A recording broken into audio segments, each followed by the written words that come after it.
Yeah, so the two main sticks are the fact that you've got the ICO with its powers anyway, Yeah. and you got to sort of weigh off the fact that dashboards make all these problems, if you've got the problems, a lot more visible, and you've got a lot more chance of something triggering the ICO.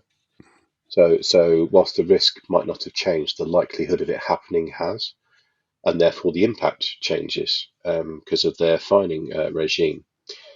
The pensions regulator has been quite pragmatic. It's recognised that a lot of people are running to stand still at the minute and doing a lot of things, but the legal duties are there. You've got to connect to your scheme. You've got to make your data available, and again, it's just going to increase the chances of somebody finding something wrong. So the regulator is talking about whether it tackles schemes that fail in their connection journey. But they've also said they're only going to get really excited if it's material. So they've used the word material a few times.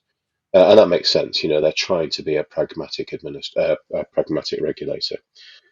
Um, so they will look at the cases that pose the most risk. So if you've got somebody who's systemically not sorting their data out and not connecting it, then that's one thing.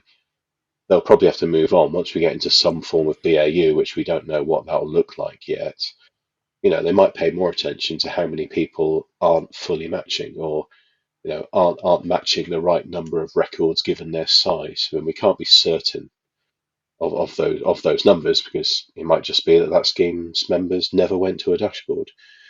But size-wise, if you've got a million members and you're not doing any matching, someone's going to have to come and have a look. So the regulator's going to look at that through a risk-based lens, and they have sticks. They have the ability to take enforcement action.